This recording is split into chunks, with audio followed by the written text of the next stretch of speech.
আসসালামু আলাইকুম সম্মানিত ভিউয়ার্স। এখন আমি দাঁড়িয়ে আছি রাস্তার পাশে। আজকে আপনাদের একটা উদ্ভিদ দেখাবো, খুবই পরিচিত এবং এর গুণাগুণ আপনাদের সামনে তুলে ধরবো। আসলে আমি প্রতিনিয়ত এরকম রাস্তার পাশে অবহেলিত গাছ, যেটা আমাদের দৈনন্দিন জীবনে কাজে আসে, এরকম কিছু নিয়ে আমি ভিডিও দেওয়ার চেষ্টা করি।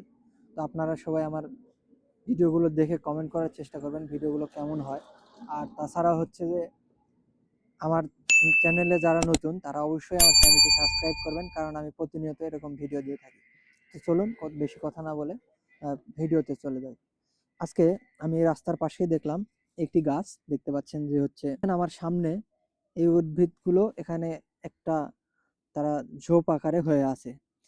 এর নাম বাংলাতে বলা হয় দাঁত ব্যথার গাছ, অথবা বন সূর্যমুখী, অথবা বন গাধার গাছ। অনেকে নাকফুল গাছ নামেও চিনে, কারণ এর ফুলগুলো দেখতে ঠিক নাকফুলের মতো, তাই একে নাকফুল বলা হয়। এছাড়াও এই গাছকে দাঁত ব্যথার গাছ বলার কারণ হচ্ছে এই গাছকে ইংরেজিতে বলা হয় টুথেক প্ল্যান্ট অথবা ইলেকট্রিক ড্রেসি। আসলে এই সব কিছু নামকরণের পেছনেই কোনো না কোনো কারণ রয়েছে। তবে এই গাছকে নাকফুল গাছ বলার কারণ হচ্ছে এর ফুল দেখতে নাকফুলের মতো।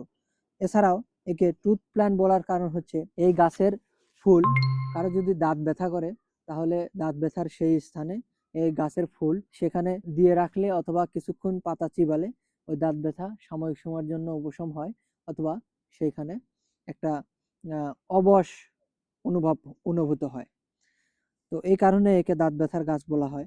এছাড়া একে ইলেকট্রিক ড্রেসি বলার কারণ হচ্ছে এর পাতায় যদি চিবানো হয় বা এর পাতার রস হচ্ছে যদি কোনো স্থানে লাগানো হয়, সেখানে অবশের মতো হয়ে থাকে বা অবশ অনুভূত হয়, যার কারণে একে ইলেকট্রিক ড্রেসি শক করার মতো হয় আর কি, ইলেকট্রিক ড্রেসি গাছ বলা হয়ে থাকে। তো এই গাছের বিশেষ একটি গুণ হচ্ছে এটি দাঁত ব্যথার জন্য অনেক উপকারী। দাঁতের ব্যথা হলে এর ফুল ওই স্থানে দিয়ে চিবালে দাঁত ব্যথা উপশম হয়। এছাড়াও এই গাছ কারো যদি খুসখুসে কাশি, গলা ব্যথা আর টনসিলের সমস্যা হয়, তাহলে এই পাতার রস পানিতে দিয়ে সিদ্ধ করে অথবা পাতা পানিতে দিয়ে গরম করে ওই পানি দ্বারা গড়গড়া কুলি করলে গলা ব্যথা, টনসিল অথবা খুসখুসে কাশি কমতে সাহায্য করে।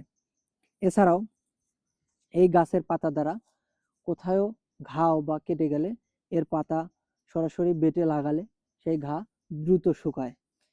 তাছাড়াও এই গাছের আরেকটি গুণ হচ্ছে এটি হজম শক্তি বৃদ্ধি করে, কারণ এতে এক ধরনের এনজাইম রয়েছে যা আমাদের মুখের লালা নিঃসরণ বৃদ্ধি করে এবং এতে আমাদের হজম শক্তিও বৃদ্ধি হয়। আপনাদের সামনে এই গাছের ছোট্ট এই উদ্ভিদের অনেকগুলো ঔষধি গুণ এবং উপকারিতা তুলে ধরলাম। আপনাদের কেমন লাগলো অবশ্যই আমার ভিডিওতে কমেন্ট করবেন। আর এছাড়াও আপনারা যারা আমার চ্যানেলে এখনো সাবস্ক্রাইব করেননি, অবশ্যই চ্যানেলটি সাবস্ক্রাইব করবেন। আর যারা ফেসবুক থেকে দেখতেছেন, ফেসবুক পেজটি ফলো করবেন। ধন্যবাদ সবাইকে। আসসালামু আলাইকুম।